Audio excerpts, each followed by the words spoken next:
किसी criminal case में first information report दर्ज होने के बाद इन्वेस्टिगेशन के दौरान अगर पुलिस यह पाती है कि एफआईआर में जो एलिगेशंस यानी आरोप लगाए गए हैं वह झूठे हैं, उनके संबंध में कोई सबूत नहीं मिलते हैं, तो पुलिस पूरे मामले में क्लोजर रिपोर्ट फाइल कर देती है।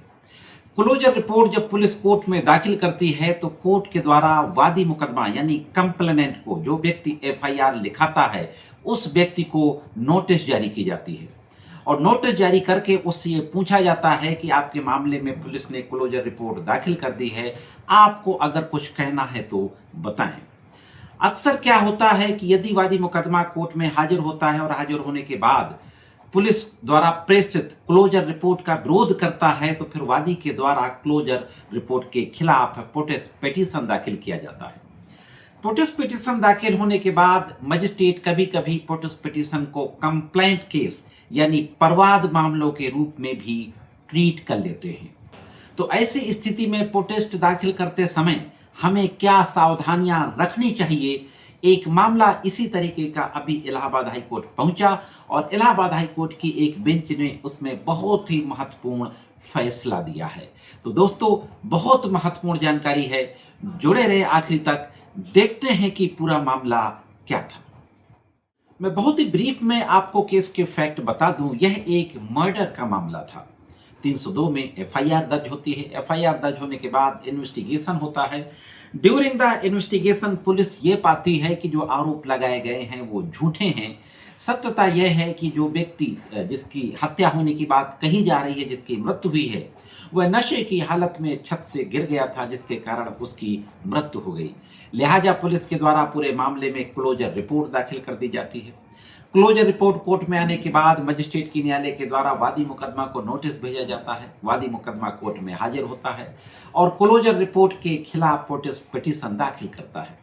उस प्रोटेस्ट पिटीशन को मजिस्ट्रेट की न्यायालय कंप्लेंट केस यानी परवाद मामलों के रूप में ट्रीट कर लेती है। आप जानते हैं कि कंप्लेंट केस की प्रोसीडिंग में पहले कंप्लेनेंट का स्टेटमेंट होता है 200 सीआरपीसी के तहत, इसके बाद विटनेसेस के स्टेटमेंट होते हैं 202 सीआरपीसी के तहत। अब जुलाई 2024 के बाद से सीआरपीसी के स्थान पर बीएनएसएस आ गया है, तो 200 के स्थान पर धारा आ गई है 223। तो कंप्लेंट केस की प्रोसीडिंग आगे बढ़ती है। बयान दर्ज होने के बाद मजिस्ट्रेट की न्यायालय के द्वारा आरोपियों को तलब कर लिया जाता है, विचारण हेतु सम्मन जारी कर दिया जाता है। इस समनिंग ऑर्डर के खिलाफ इलाहाबाद हाई कोर्ट में क्रिमिनल रिवीजन दाखिल किया जाता है। तो देखते हैं कि हाई कोर्ट में क्या आर्गुमेंट किया जाता है और हाई कोर्ट के द्वारा कौन सी महत्वपूर्ण बात कही जाती है और किस तरीके का आदेश दिया जाता है।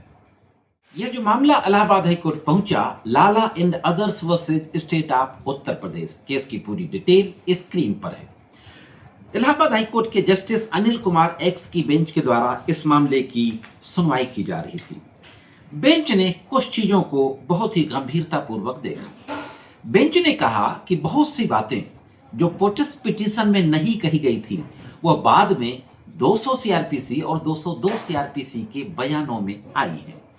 इस बात को कोर्ट ने बहुत ही गंभीरता से लिया और कोर्ट ने कहा कि एक बार जब प्रोटेस्ट पिटीशन को शिकायत में बदल दिया जाता है तो वह शिकायत मामले का आधार बन जाती है और उसमें आरोप से जुड़ी सभी बातों को होना चाहिए। प्रोटेस्ट पिटीशन में छूटी हुई जरूरी बातों को आमतौर पर बाद में मौखिक बयानों के जरिए जोड़ा नहीं जा सकता। बहुत महत्वपूर्ण बात कही है कि बाद में जो 200 और 202 की सीआरपीसी के बयानों में अगर कोई बात आ रही है वो बात प्रोटेस्ट पिटीशन में नहीं कही गई है, तो कोर्ट ने कहा कि बाद में फिर बयानों में नहीं जोड़ा जा सकता।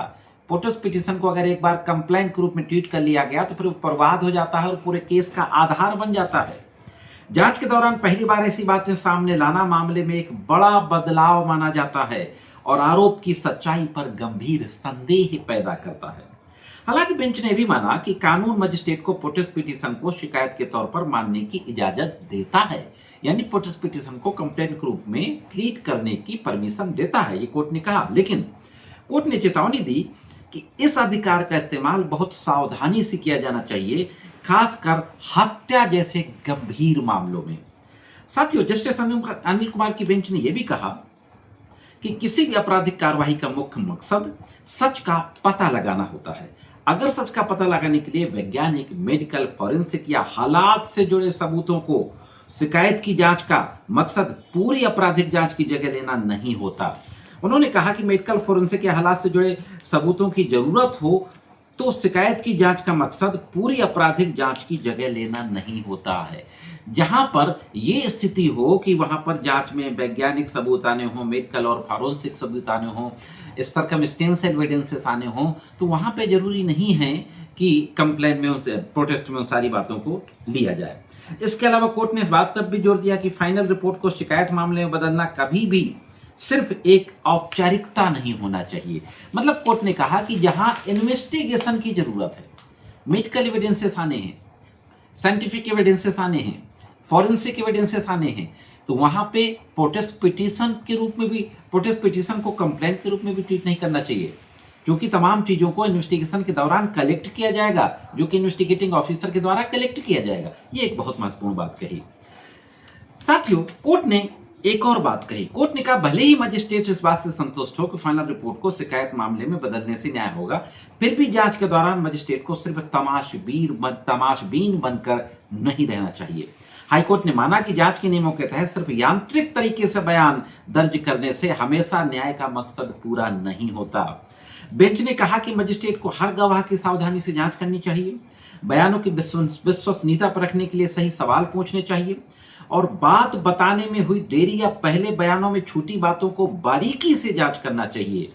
यह कहते हुए कोर्ट ने कुछ 5 दिशा निर्देश भी जारी किए और 5 दिशा निर्देश जारी करते हुए जो तलबी आदेश पारित किया गया था, मजिस्ट्रेट द्वारा जारी किए गए तथा सेशन कोर्ट द्वारा बरकरार रखे गए समन आदेशों को रद्द कर दिया गया।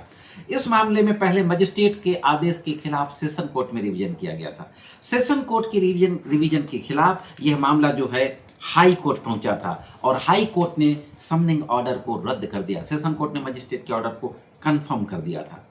साथियों, प्रोटेस्ट पिटीशन को कंप्लेंट के रूप में ट्रीट करने और सम्मन जारी करने के संबंध में जो ये 5 गाइडलाइंस जारी की गई हैं, इन गाइडलाइंस पे हम इस वीडियो के सेकेंड पार्ट में बातचीत करेंगे, नहीं तो वीडियो लंबा हो जाएगा।